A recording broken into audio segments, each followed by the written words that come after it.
A paz do Senhor Jesus. Os líderes religiosos tratam da questão do dízimo como se fosse algum tipo de imposto vitalício para Deus e para a instituição cristã, óbvio. Ele foi estabelecido por causa da tribo de Levi, que foi escolhida para o sacerdócio e precisava ser sustentada pelas outras 11 tribos, pois não podia cultivar e trabalhar na criação de gado. Eles estavam a cargo, os levitas, da manutenção do tabernáculo e posteriormente do templo institucional. Na Igreja de Cristo não existe serviço sacerdotal do tipo que era destinado aos levitas, com sacrifícios de animais, ofertas de cereais e outros tipos de rituais de purificação que demandavam muito tempo e serviço. Na igreja primitiva, o dízimo não existia. Jesus não deixou nenhuma ordenança para que ele fosse praticado na igreja. Mas Jesus falou sobre dízimo. Eu também já ensinei dessa forma.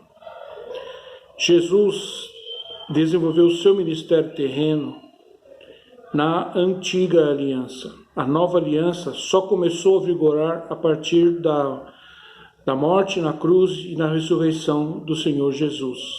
Jesus viveu na antiga aliança. Isso é uma coisa que os líderes religiosos não ensinam. O que havia na igreja? Havia apenas coletas para as famílias pobres, e nada mais que isso. O próprio apóstolo Paulo não exigia ser sustentado e muitas vezes teve que trabalhar para se sustentar. A igreja primitiva amparava os órfãos e viúvas, porque era movida pelo Espírito Santo. Por isso a contribuição era espontânea e voluntária. O apóstolo Paulo escreveu: cada um contribua conforme propôs no seu coração, não com tristeza ou por constrangimento, porque Deus ama quem dá com alegria. Não havia lei ou regra para ofertar, havia ágape. Essa que é a grande questão. Mais tarde, quando a igreja chegou a Roma, deparou-se com uma sociedade que abandonava suas crianças retardadas ou com defeitos físicos, e era a igreja que os acolhia e cuidava deles. Não havia orfanatos. Os irmãos simplesmente acolhiam as crianças e dividiam as cargas. Isso chama-se ágape. Só depois da institucionalização da igreja, o dízimo foi ressuscitado como uma grande sacada dos líderes religiosos para conseguir arrecadar dinheiro vivo, porque o dízimo original não era em dinheiro. Daí por diante começou a se propagar a falsa ideia de que o dízimo era obrigatório para os cristãos. E como ele é muito conveniente para o sistema religioso, é óbvio que ele permanece, que essa prática permanece até hoje. Questionar o dízimo é uma coisa necessária, não é um cavalo de batalha inútil, pois ele fere as bases da fé e da cruz de Cristo. É isso mesmo que você ouviu. Tem muito pastor ensinando que quem não dizima vai para o inferno, dando a entender que o dízimo suplanta a própria cruz.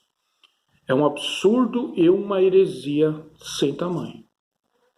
E o que é pior, fazem isso por pura conveniência. O dízimo se tornou praticamente imprescindível para a manutenção da máquina do sistema religioso, do patrimônio e tudo mais. Se tornou uma vaca sagrada. Não pode ser questionado, não pode ser atacado de nenhuma forma.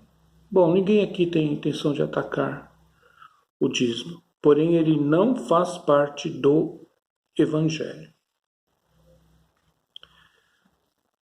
Veja bem, meu irmão, minha irmã, eu não vou pender para o outro lado da balança. para um outro extremo. Não estou dizendo que é pecado dar dízimo. Eu estou apenas dizendo que se você der dízimo, ele deve ser espontâneo e voluntário.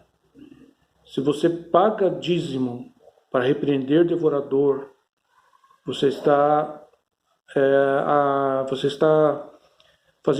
cometendo um ato contra a cruz de Cristo e contra o Evangelho.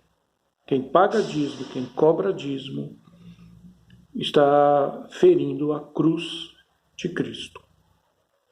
Você pode dar dízimo, desde que seja absolutamente voluntário e espontâneo. Há muitos anos a igreja trocou o ágape pelo dízimo. O dízimo, na verdade, foi um dos como é que eu vou dizer?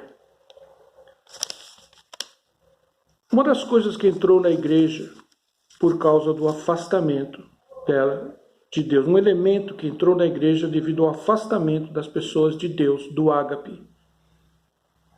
Aí os líderes religiosos recorreram ao dízimo. Quando a igreja se voltar de novo para Cristo, não vai mais haver necessidade disso. A igreja novamente vai viver o ágape, que esse é o plano de Deus para ela. Deus abençoe sua vida.